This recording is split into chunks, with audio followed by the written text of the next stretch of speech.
नमस्कार दोस्तों, आज की हमारी इस घटना की शुरुआत होती है उत्तर प्रदेश के सहारनपुर जिले से। सहारनपुर जिले में एक रामपुर नाम का गांव लगता है और इसी गांव में रहने वाला संदीप कुमार जो कि मेहनत मजदूरी का काम किया करता था, क्योंकि संदीप के माता पिता की 8 साल पहले किसी कार की दुर्घटना में मौत हो जाती है। इसकी वजह से घर की सारी जिम्मेदारी संदीप के कंधों पर आ जाती हैं और इसकी वजह से संदीप रात दिन मेहनत करना शुरू कर देता है, क्योंकि संदीप के पास ना तो अपनी जमीन जायदाद होती है और ना ही कोई अपना दूसरा जरिया होता है। इसी वजह से संदीप मेहनत मजदूरी किया करता था। अब संदीप के परिवार में उसकी दो छोटी बहनें होती हैं, जिनमें बड़ी बहन का नाम सपना होता है और जो समय कॉलेज के अंदर बीए फर्स्ट ईयर में अपनी पढ़ाई करती थी, जबकि दूसरी छोटी बहन का नाम प्रिया होता है। प्रिया जो कि गांव के की एक सरकारी स्कूल के अंदर 12वीं कक्षा में पढ़ाई करती थी। दोनों बहनें काफी मेहनत करती हैं, पढ़ाई बहुत मेहनती होती हैं पढ़ने में भी। संदीप सिर्फ एक ही बात को सोचता था कि वह अपनी बहन की शादी बहुत अच्छी तरीके से धूमधाम से करेगा, और इसी वजह से संदीप मेहनत मजदूरी का काम करना छोड़ना चाहता है। संदीप का बड़ा काम करना चाहता है कि मैं अपनी बहन की शादी जो है बहुत अच्छी खासी करना चाहता हूँ। इसी तरीके से वो एक कपड़े की दुकान पर काम कर लेता है और उसी को काम सीखने के बाद वो कपड़े की दुकान कर लेता है। सभी गांव के लोग और सारी महिलाएं लगभग इसी की दुकान पर कपड़ा खरीदने आया करती थी, क्योंकि लड़का मीठे स्वभाव का होता है और इसी वजह से एकदम सामान दे दिया करता था। यहाँ तक कि तो सब ठीक ठाक चल रहा है। गांव का कोई भी व्यक्ति नहीं जानता कि आगे भविष्य में चलकर संदीप की दोनों बहनें सपना और प्रिया के साथ क्या होने वाला था। दिन गुजरते चले जाते हैं। अब इस गांव के अंदर बस अड्डे एक लड़के की मोबाइल शॉप होती है और इस लड़के का नाम पिंटू सिंह होता है। पिंटू सिंह का पिता वेदपाल जो कि पुलिस विभाग में एक पुलिस हेड कांस्टेबल के पद पर आश्रित होता है। इसकी वजह से अब इस पिंटू सिंह लड़के के अंदर काफी घमंड आ चुका था और अब ये पिंटू सिंह आगे चलकर दो बड़ी बड़ी घटनाओं को अंजाम देने वाला होता है। दिन गुजरते चले जाते हैं और एक तारीख आई जाती है, 8 अक्टूबर 2025 का दिन, शाम के करीब 4 बजे के आसपास का वक्त होता है।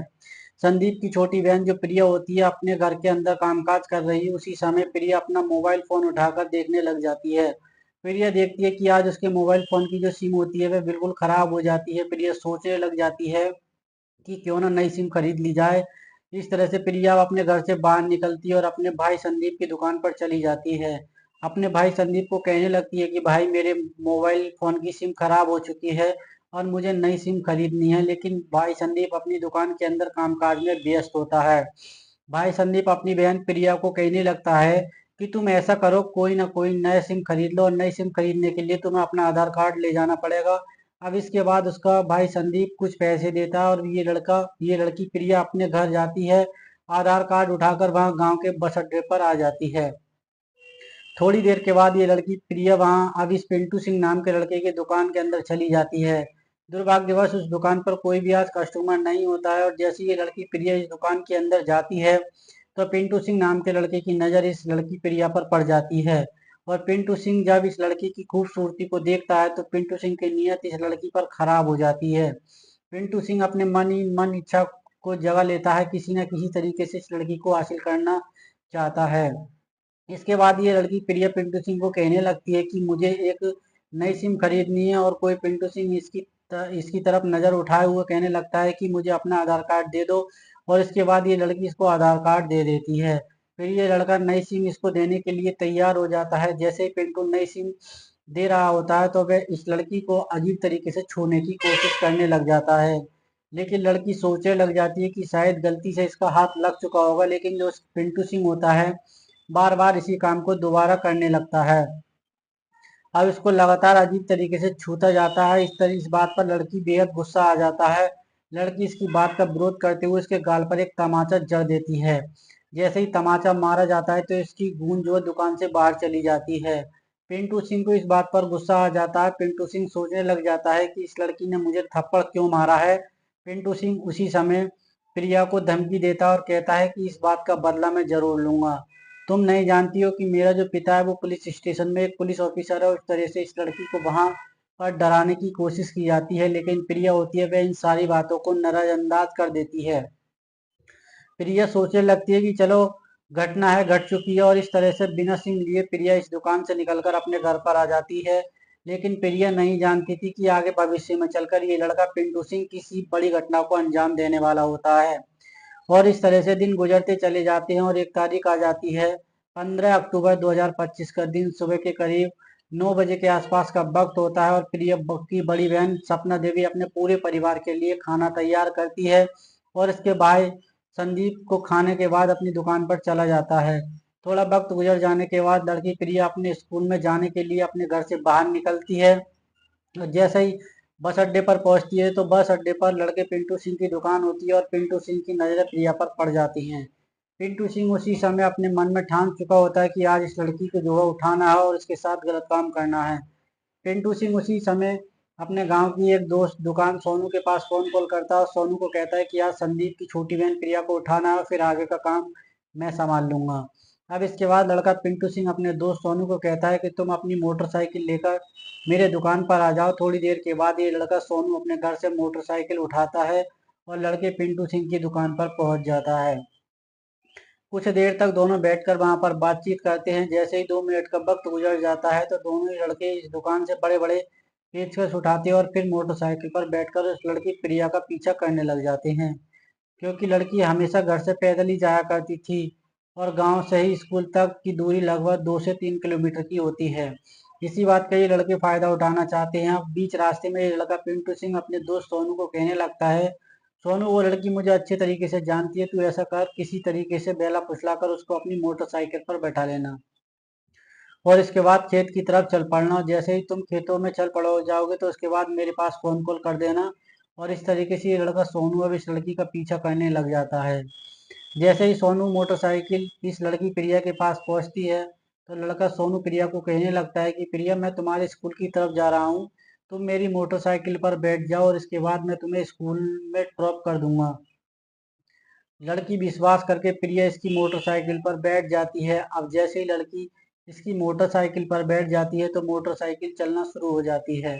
जैसे ही 1 मिनट का वक्त गुजरता है तो लड़का जो सोनू होता है सुनसान इलाका देखकर अपनी मोटरसाइकिल रोक देता है और फिर सोनू इस लड़की की गर्दन पर बड़ा सा पेचकस रख देता है और कहने लगता है कि अगर तुमने चिल्लाने की कोशिश की या शोर मचाने की कोशिश की तो तुम्हारी गर्दन में ये पेचकस घुसा दूंगा।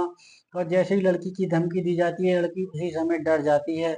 अब इसके बाद जो लड़का सोनू होता है अपने दोस्त पिंटू सिंह के पास फोन कॉल करता है और फिर फोन कॉल करने के बाद दूसरी मोटर के माध्यम से उसके पास पहुंच जाता है। एक मोटरसाइकिल वहीं पर छोड़ दी जाती है और फिर ये दोनों लड़के इस लड़की को लेकर खेत में पहुंच जाते हैं। खेत में जाने के बाद ये दोनों लड़के को कमरे के अंदर ले जाते हैं और कमरे के अंदर ले जाने के बाद इसके हाथ पैर बांध दिए जाते हैं और फिर ये सब काम करने के बाद ये दोनों लड़के इस लड़की के साथ बारी बारी से गलत काम करना शुरू कर देते हैं। और ये गलत काम तब तक शुरू किया जाता है तब तक दोनों का मन खुश नहीं हो जाता है, दोनों के मन की शांति नहीं मिल जाती है। और जैसे इन दोनों लड़कों का ये काम खत्म हो जाता है तो इसके बाद पिंटू सिंह नाम का जो लड़का इस प्रिय लड़की को धमकी देता है और कहता है कि अगर तूने ये बात किसी को भी गांव में बताने की कोशिश की तो फिर तेरी बहन सपना के साथ भी यही काम करने वाले हैं। और इस तरह से लड़की को डराया जाता है, धमकाया जाता है। प्रिया बहुत ज्यादा डर चुकी होती है। प्रिया डरी सहमी इनके सामने हाथ जोड़ना शुरू कर देती है, कहती है कि गांव में ये बात किसी को नहीं बताऊंगी। लेकिन दोनों लड़के जिद पर अड़ जाते हैं, कहते हैं कि अगर तूने ये बात गांव में किसी को बताई तो तेरी बहन के साथ भी हम यही काम करेंगे। और अब सब ये करने के बाद ये दोनों लड़के यहाँ से फरार हो जाते हैं। फिर ये जैसे तैसे करके वहां से खड़ी होती है और फिर इसके बाद अपने घर पर आती है। घर पर आने के बाद जल्दी जल्दी में अपने कपड़े बदलती है। कपड़े बदलने के बाद घर के अंदर एक कमरे के अंदर जाकर लेट जाती है और रोना शुरू कर देती है। जैसे ही 2-3 घंटे का वक्त गुजरता है तो इसके बाद प्रिया का भाई संदीप दोपहर का खाना खाने के लिए घर आ जाता है और वह देखता है कि उसकी बहन प्रिया रो रही होती है, काफी परेशान होती है। संदीप अपनी बहन प्रिया को कहने लगता है कि प्रिया क्या बात है, तुम आज अपने स्कूल नहीं गई क्या? तभी लड़की झूठ बोलती है, झूठ बोलने का सहारा लेती है। प्रिया कहती है कि आज मेरी तबीयत खराब थी, मेरे सिर में काफी दर्द था, इसी वजह से मैं स्कूल नहीं गई। इस तरीके से बात को जो है गोल मोटोल कर दिया जाता है। लेकिन इसका जो भाई होता है इसकी सारी बातों का विश्वास करता है और आज भी संदीप अपनी बहन की बातों पर विश्वास कर लेता है। इसके बाद संदीप खाना खाता है और खाना खाने के बाद फिर से अपनी दुकान पर चला जाता है। शाम हो जाती है। शाम के समय इसकी बहन सपना भी अपने कॉलेज से अपने घर पर आ जाती है और इस तरीके से बात आई हो जाती है। लेकिन लड़की प्रिया नहीं जानती थी कि आगे भविष्य में चलकर इससे भी बुरा काम करने की घटना होने वाली है। उसकी बहन सपना के साथ ये दोनों लड़के बहुत बुरे और बड़े घटना को अंजाम देने वाले होते हैं। इस तरीके से 2 सप्ताह का वक्त गुजर जाता है। अब ये दोनों लड़के पिंटू और सोनू इस प्रिया की बड़ी बहन सपना पर भी नजर रखना शुरू कर देते हैं और वो तारीख आई जाती है 20 अक्टूबर 2025 का दिन। तकरीबन 10:30 बजे के आसपास सपना अपने घर से खाना खाने के बाद अपने कॉलेज के लिए चली जाती है। जैसे ही वे गांव के बस अड्डे पर पहुंचती है तो वहां से ऑटो रिक्शा पकड़ लेती है, लेकिन पिंटू सिंह बस अड्डे पर ही अपना दुकान किया करता था। अब पिंटू इस लड़की को सपना को देख चुका होता, लेकिन आज पिंटू सिंह सोचने लगता है कि आज हम इस काम को अंजाम देने वाले हैं। लेकिन जैसे ही लड़की गांव के मुख्य बस अड्डे पर पहुंच जाती है तो बस लेट हो जाती है, यानी कि बस नहीं आती है। और दुर्भाग्य की बात यह होती है कि बस अड्डे का दूसरा लड़का सोनू खड़ा होता है, लेकिन सोनू शहर में जाने वाला था, उसको कोई जरूरी काम होता है। और जैसे ही सोनू की नजरें इस लड़की सपना पर पड़ती है तो सपना को देखकर सोनू सोचने लगता है कि आज तो इस लड़की के साथ कुछ ना कुछ करना ही है। और जैसे ही सोनू की ये बात तो मन में ठन ठान चुका होता है, उसके बाद सोनू तुरंत अपनी जेब से मोबाइल फोन निकालता है। उसके बाद अपने दोस्त पिंटू के पास फोन कॉल करता है। पिंटू सिंह को बोला जाता है कि आज लड़की बस अड्डे पर देखी गई है और आज बहुत ही अच्छा मौका है, क्यों ना उसको आज यहाँ से उठा लिया जाए। पिंटू सिंह मान जाता है। पिंटू सिंह कहने लगता है कि तुम वहीं पर मेरा इंतजार करो, मैं अपनी मोटरसाइकिल लेकर आता हूँ। और थोड़ा सा वक्त गुजर जाने के बाद पिंटू सिंह अपनी मोटरसाइकिल उठाकर गांव के मुख्य बस अड्डे पर पहुंच जाता है। तब तक दुर्भाग्यवश आज इस लड़की सपना की बस नहीं आई थी और इसके बाद फिर सोनू से मिलता है। सोनू से मिलने के बाद ये योजना तैयार कर ली जाती है। इसके बाद पिंटू सिंह अपने दोस्त सोनू को कहने लगता है कि जैसे तुमने इसकी छोटी बहन प्रिया को बहलाया फुसलाया था, उसी तरीके से आज इसको भी बहलाना फुसलाना है। और जैसे ही तुम इसके खेतों में लेकर आओगे उसके बाद मेरे पास फोन कॉल कर देना। इस तरह से सोनू नाम का लड़का अब सपना के पास आता है। सपना को बोला जाता है कि मैं कॉलेज की तरफ जा रहा हूँ और तुम मेरी मोटरसाइकिल पर बैठ जाओ, मैं तुम्हें कॉलेज तक छोड़ दूंगा। लेकिन सपना सोचने लगती है कि अगर वो आज इसकी मोटरसाइकिल पर नहीं जाएगी तो वे कॉलेज में लेट हो जाएगी। इसी बात को सोचकर सपना होती है आज मोटरसाइकिल पर बैठ जाती है, लेकिन ये लड़की बहुत बड़ी गलती कर चुकी होती है। दूसरी बात ये भी सो होती है कि सपना अपनी बहन प्रिया के बारे में कुछ भी नहीं जानती और इसी वजह से लड़की एक सपना होती है जो सोनू पर विश्वास करके इसकी मोटरसाइकिल पर बैठ जाती है। इसके बाद सोनू मोटरसाइकिल चलाना शुरू कर देता है। जैसे ही लगभग 20 से 25 मिनट का समय गुजर जाता है उसके बाद सुनसान इलाका आ जाता है और इस सुनसान इलाके को देखकर सोनू नाम का लड़का अपनी मोटरसाइकिल को रोक देता है। जैसे ही मोटरसाइकिल रोकी जाती है तो लड़की सपना पूछने लगती है कि मोटरसाइकिल क्यों रोक दी, लेकिन लड़की संभल पाती उसी समय सोनू अपनी जेब से एक चाकू निकालता है। चाकू निकालने के बाद इस लड़की सपना की गर्दन पर रख देता है और सपना को बोला जाता है अगर तुमने चिल्लाने की या शोर मचाने की कोशिश की तो मैं तुम्हें जान से मार दूंगा। इसके बाद तुरंत अपनी जेब से मोबाइल फोन निकालता है और फिर अपने दोस्त पिंटू के सिंह के पास फोन कॉल करता है और उसके बाद लोकेशन भेज देता है, अपना एड्रेस भी भेज देता है। थोड़ी देर के बाद इसका दोस्त जो पिंटू सिंह होता है वह दूसरी तरफ मोटरसाइकिल के माध्यम से सोनू के पास आ जाता है और फिर इसके बाद इन दोनों का आगे का काम शुरू हो जाता है। सोनू और पिंटू सिंह इस लड़की के को सुनसान खेत में ले जाते हैं और खेत के अंदर ले जाने के बाद बारी बारी से लड़की के साथ गलत काम करना शुरू कर देते हैं। और ये गलत काम दोनों तब तक करते हैं जब तक दोनों के मन की इच्छा पूर्ति नहीं हो जाती है। और जैसे इन दोनों का काम खत्म हो गया तो प्रिय दोनों लड़के इसको धमकी देते हुए कहते हैं कि अगर तुमने गांव में फिर से ये बताई तो ये बात किसी को बताई, अपने भाई को बताने की कोशिश की तो हम तुम्हें जान से मार देंगे, लेकिन साथ में तुम्हें और तुम्हारे परिवार को भी जान से मार दिया जाएगा। लड़की सपना वहां पर डर जाती है, सहम जाती है और इसके बाद ये दोनों लड़के इस लड़की को मोटरसाइकिल पर बैठाते हैं और फिर इसके बाद गांव के बस अड्डे पर छोड़कर ये दोनों लड़के वहां के से फरार हो जाते हैं। सपना जैसे तैसे करके अपने घर पर पहुंचती है। घर आने के बाद अपने कमरे में जाकर लेट जाती है और रोना शुरू कर देती है, गिड़गिड़ाना शुरू कर देती है। लेकिन जैसे ही 4 बजे के आसपास का वक्त होता है तो उसकी छोटी बहन प्रिया भी अपने घर पर आ जाती है और प्रिया जब अपनी बहन को रोते हुए देखती है तो पूछे की कोशिश करने लगती है कि आखिरकार तेरे साथ क्या हुआ है। लेकिन सपना अपनी बहन को झूठ बोल देती है। वह कहती लगती है कि मेरी कॉलेज की तरफ मैं गई थी लेकिन बस छूट गई, इसी वजह से मैं घर पर आ गई। घर पर आने के बाद मेरी तबीयत खराब हो जाती है और फिर इसके बाद मैं दवाई लेकर सो जाती हूँ। जैसे ये झूठ बोला जाता है तो उसकी छोटी बहन इसकी बातों पर विश्वास नहीं करती है। प्रिया अपनी बहन सपना की सारी बातों पर इसलिए विश्वास नहीं करती क्योंकि इसकी उसी की बातें विश्वास करने लायक नहीं होती हैं, लेकिन फिर भी बात को घुमा फिरा कर रख दिया जाता है। बात गोल मटोल कर दी जाती है और इस तरह से बात आज भी आ जाती है। अब ये दोनों बहनें बहुत बड़ी गलती कर चुकी होती हैं। दोनों एक दूसरे से बात छुपाने की कोशिश कर रही होती हैं और दोनों ही बहनें ना तो अपने भाई संदीप को ये बात बताती हैं और ना ही वे आस पड़ोस की महिला को, किसी व्यक्ति को ये कोई बात नहीं बताती हैं।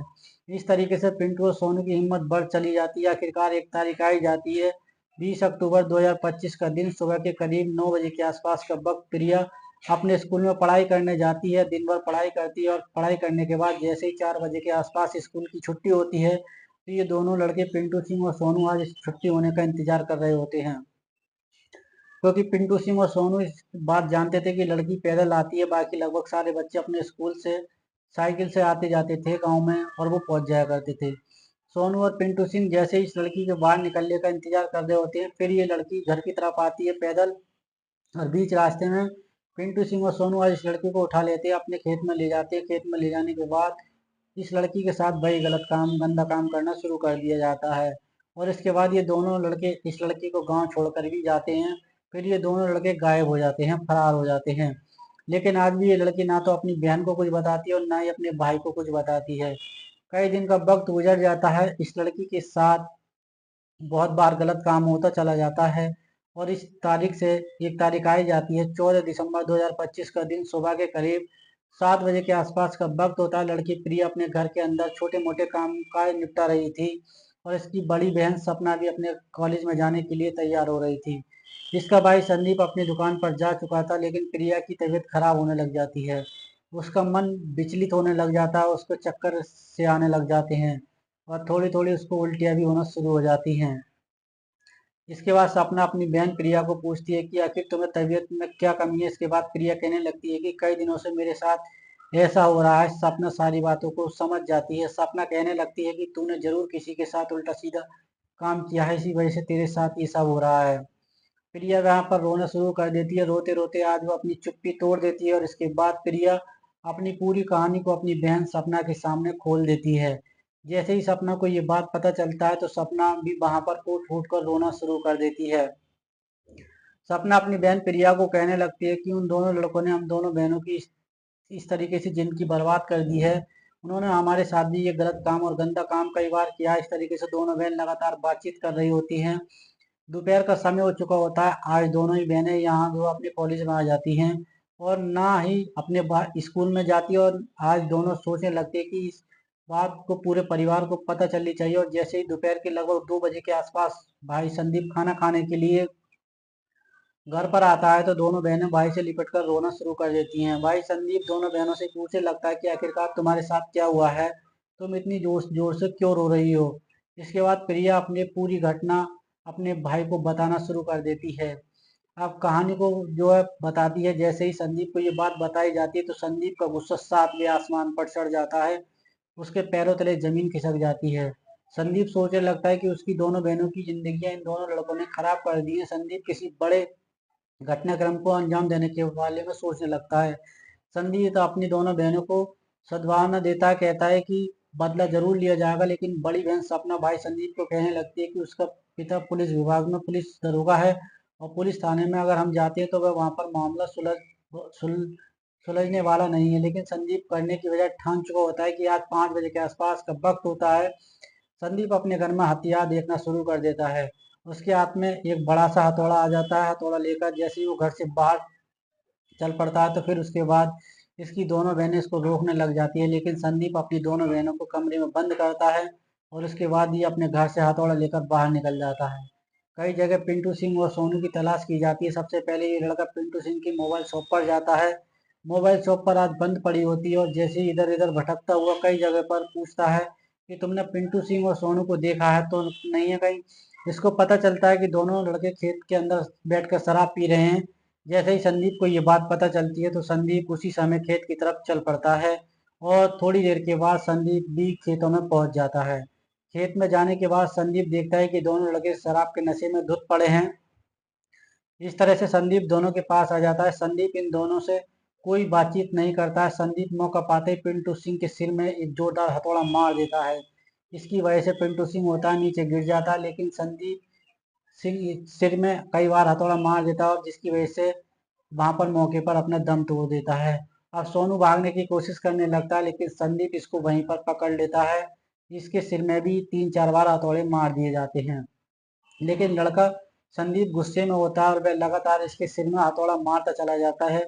और जैसे ही घटना स्थल पर इसके लड़के का वही हाल कर दिया जाता है, जो वहां पर कुछ किसान जमा होते हैं और किसान जैसे ही घटना स्थल पर पहुंचते हैं तो देखते हैं कि वहां पर संदीप ने इन दोनों लड़कों को जान से मार दिया है। और उसके बाद इन्हीं किसान में से एक किसान, जिसका नाम सुरेश होता है, नजदीकी पुलिस स्टेशन में फोन कॉल करता है। 1 घंटे का समय गुजरने के बाद मौके पर पुलिस पहुंच जाती है। पुलिस उसके बाद पिंटू और सोनू के सांप को बरामद करती है। मौके पर ही इस लड़के संदीप को गिरफ्तार कर लिया जाता है और इन्हें दोनों को पुलिस स्टेशन ले जाया जाता है। संदीप सिंह पूरी कहानी बताई जाती है। संदीप पूरी कहानी को पुलिस के सामने रखता है। पुलिस सोचने पर मजबूर हो जाती है कि आखिरकार इस लड़के ने आखिरकार इतना बड़ा कदम कैसे उठाया और इस लड़के की बहन के साथ कितने दिनों तक ये गंदा काम, गलत काम होता है। लेकिन पुलिस मजबूर हो जाती है, इस लड़के के खिलाफ कानूनी कार्रवाई करती है। इसके बाद इस लड़के के खिलाफ चार्जशीट तैयार की जाती है। ये बात भविष्य के घर में छिपी है, लेकिन जज साहब संदीप को क्या सजा सुनाने वाले हैं, इस पूरे घटनाक्रम में संदीप कुमार ने जो भी किया है वो सही किया या गलत किया, कमेंट बॉक्स में अपनी राय जरूर लिखें। तो दोस्तों मिलते हैं फिर नए घटनाक्रम के साथ, लेकिन उससे पहले मैं आपसे एक छोटा सी बात कहना चाहता हूँ कि इस वीडियो को बनाने का उद्देश्य मेरा किसी को परेशान करना बिल्कुल नहीं था, ना किसी की भावना को हाथ पहुंचाने का था, केवल समाज में होने वाली घटनाओं से आपको जागरूक और सचेत करने का था। मिलते हैं दोस्तों फिर नए घटनाक्रम के साथ, तब तक के लिए जय हिंद, वंदे मातरम।